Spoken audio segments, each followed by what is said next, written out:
Hello बच्चों, तो given question में हमें कहा गया है कि is the following compound can exist as geometric isomerism और ज्योमेट्रिक आइसोमर और नॉट। और ये है हमारा गिवन कंपाउंड, यानी कि इस क्वेश्चन में हमें ये बताना है कि एक कंपाउंड गिवन है, वो ज्योमेट्रिक आइसोमर उसके होंगे या नहीं होंगे। तो सबसे पहले तो हम बात करते हैं इस क्वेश्चन में की कॉन्सेप्ट के बारे में, जो कि हमारा हो जाएगा ज्योमेट्रिक आइसोमर्स कह सकते हैं या फिर आइसोमेरिज्म भी कह सकते हैं। अब ज्योमेट्रिक आइसोमर्स का बेसिकली मतलब होता है जो एटम्स होते हैं उनकी स्पेटियल अरेंजमेंट, उनको शो करते हैं ये ज्योमेट्रिक आइसोमर्स। अब सबसे पहले तो हम देखते हैं कि ज्योमेट्रिक आइसोमर जो कंपाउंड शो करते हैं उनके लिए कुछ कंडीशंस रिक्वायर्ड होती हैं। वो कंडीशन क्या होती है उनके बारे में बात करते हैं। सबसे पहली कंडीशन, रिस्ट्रिक्टेड डबल बॉन्ड होना चाहिए। रिस्ट्रिक्टेड डबल बॉन्ड, ये कंडीशंस हमें अपने माइंड में रखनी है। डबल बॉन्ड, सपोज ये कार्बन है, ये भी कार्बन है, इन कार्बन के बीच में डबल बॉन्ड होना चाहिए। और जैसे कि रिस्ट्रिक्टेड है मीन्स डबल बॉन्ड ना कभी भी रोटेट नहीं करता है, ये अपने कन्फर्मर्स नहीं बनाता है, ये रोटेट नहीं करता है, यानी कि रिस्ट्रिक्टेड रोटेशन, विच हम ऐसे भी कह सकते हैं नो रोटेशन, रोटेशन जैसे कि होएगी ही नहीं, which means double bond restricted है, मूवमेंट के रिस्ट्रिक्टेड है। तो पहली कंडीशन ये है।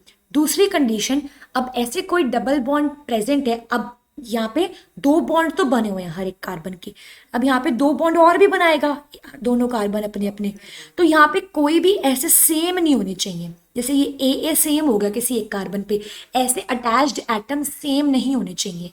जैसे कि ये ए बी हो गया, सेपरेटली बात करते हैं हम, ए बी हो गया, यहाँ पे भी अगर ए और बी हो गया तो वो सही है, लेकिन ऐसे ए सेम नहीं होनी चाहिए। मीन्स ऑन वन कार्बन, कोई भी एक कार्बन पे सेम सब्सटीट्यूएंट कह सकते हैं, या सब्सटीट्यूएंट एटम या ग्रुप कह सकते हैं, हम कह देते हैं सेम सब्सटीट्यूएंट एटम कह सकते हैं हम, या ग्रुप कुछ भी कह सकते हैं, वो सेम नहीं होने चाहिए।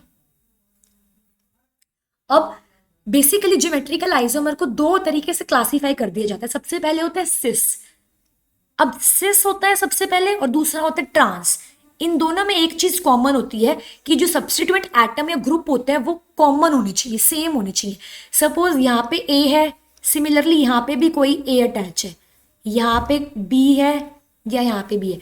अब जैसे कि ये ए और ए दोनों सेम है, और लेकिन ये ए और ए दोनों अपवर्ड सेम डायरेक्शन में प्रेजेंट है, तो ये हो जाएगा सिस ज्योमेट्रिक आइसोमर।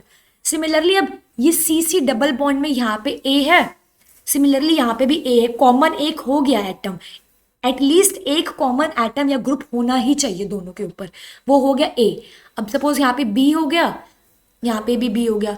अब जैसे कि ये ए ऑपोजिट डायरेक्शन में एक दूसरे की, तो ये हो जाएगा ट्रांस ज्योमेट्रिक आइसोमर। अब सबसे पहले हम बात करते हैं उस कंपाउंड की जो इस क्वेश्चन में हमें गिवन है, जो कि ये 2 मिथाइल ब्यूटूइन। तो इसके लिए स्ट्रक्चर होता है like this, C double bond C, यहाँ पे हो जाता है CH3, यहाँ पे हो जाएगा H, क्योंकि कार्बन 4 बॉन्ड तो बनाता ही है, यहाँ पे भी हो जाएगा CH3, सिमिलरली इधर भी हो जाएगा CH3। ये जो स्ट्रक्चर होता है ये होता है 2 मिथाइल ब्यूटूइन का, या 2 ब्यूटीन भी कह सकते हैं हम। अब जैसे कि कार्बन 1 है, ये कार्बन 2 ले लेते हैं हम, यहाँ पे रिस्ट्रिक्टेड डबल बॉन्ड तो है, मीन्स फर्स्ट कंडीशन जो हमारी थी वो सेटिस्फाइड है। सेकंड कंडीशन थी जो एटम सब्स्टिट्यूएंट होंगे किसी एक कार्बन पे वो सेम नहीं होंगे।